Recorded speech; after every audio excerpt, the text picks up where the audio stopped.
What if I told you that in just 7 days, your brain, your energy, your confidence, even the way you look in the mirror can start to change?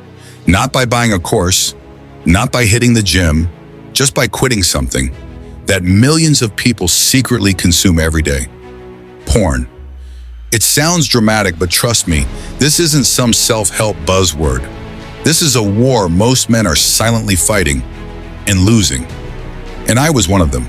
This is my story. My 7-day journey, my crash, my reboot, and the brutal truth behind porn that almost no one talks about. Let's begin. It started with a simple thought. Why can't I stop watching porn?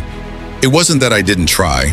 I had dozens of times, deleting history, using blockers, making promises to myself at 3 a.m. after relapsing. But every time the cycle repeated, urge, justification, relapse, shame, repeat. That's when I finally asked, is this just a habit or something deeper? I began researching, really researching, and what I found shocked me. Porn floods your brain with dopamine, the same reward chemical that comes from drugs, junk food, and gambling. But with porn, you're getting extreme levels of novelty and pleasure without any effort. It hijacks your brain's reward system, rewires your neural pathways, and creates what scientists call a supranormal stimulus. Translation? You crave more and more, while real life becomes boring, numb, and unmotivating. I decided then, no more fake pleasure, no more guilt, just 7 days, cold turkey. Let's see what happens. The first day felt like a psychological cage fight. I was restless. My mind was noisy. I couldn't focus on anything. Work, reading, even music. It felt like my brain was trying to trick me. Just one last time, it whispered. You'll feel better. You'll be able to sleep. You deserve it. But I didn't give in. Instead, I downloaded a journal app and wrote my thoughts. I didn't realize how much mental space porn was taking up. It wasn't just about urges. It was my escape mechanism. Stressed, porn, lonely, porn, bored, porn. That night, I had vivid dreams, sexual, intense, uncomfortable. My body was detoxing.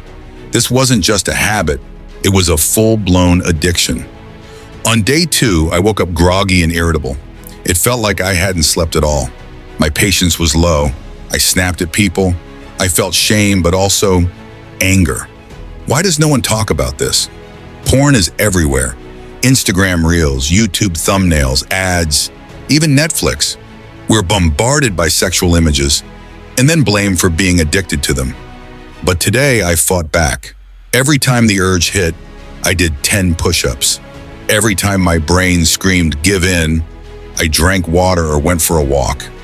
I was building a replacement habit, linking my triggers to action, not escape. It wasn't easy, but I felt something new, pride. Day 3 was the hardest. It wasn't the urges this time, it was the nothingness. I felt numb, unmotivated, like nothing excited me anymore. Food tasted bland, music felt dull, even scrolling social media was boring. This is called the dopamine flatline. When your brain stops receiving that flood of instant pleasure, it goes into withdrawal. You've been overdosing your reward system. Now it's crashed. This is where most people relapse, because they think something's wrong with them. But the truth, it's actually a sign of healing. Your brain is starting to reboot. I made it a point to stay off screens today. I read, journaled, even meditated. It felt uncomfortable, but also powerful. I was taking my brain back. On day 4, I woke up before my alarm, and I felt clear, light, like a fog had lifted from my mind. I wasn't forcing myself to work. I was enjoying it. I replied to emails. I exercised. I smiled more. My energy was back, but not jittery, calm, focused. Even my voice felt deeper. My eyes sharper. Was it placebo? Maybe, but I didn't care. Because for the first time in months, I was present. This was real me, not the numb, hollow version I'd become, and I wanted more of him. Day 5 was dangerous. I was doing great. until I opened Instagram. One Explore tab and boom, triggers everywhere. Half-naked models, suggestive dances, hot content disguised as trends. It hit me. You don't need to search for porn anymore. Porn searches for you. But this time I didn't fall. I put the phone down, stepped outside, and started running. Literally, I ran 2 kilometers. Not because I'm disciplined, but because I was desperate to break free. That night, I blocked adult content, unfollowed triggering accounts, and cleaned my feed. Your digital environment is either your ally or your enemy. I chose to rebuild mine. Something changed today. I looked in the mirror and didn't see guilt. I saw strength. I saw someone who made it this far, despite the cravings and chaos. My posture improved. I spoke with confidence. I wasn't chasing validation. I was the validation. Even people around me noticed. Are you doing something different? They asked. Yeah, I'm quitting porn, but I didn't say.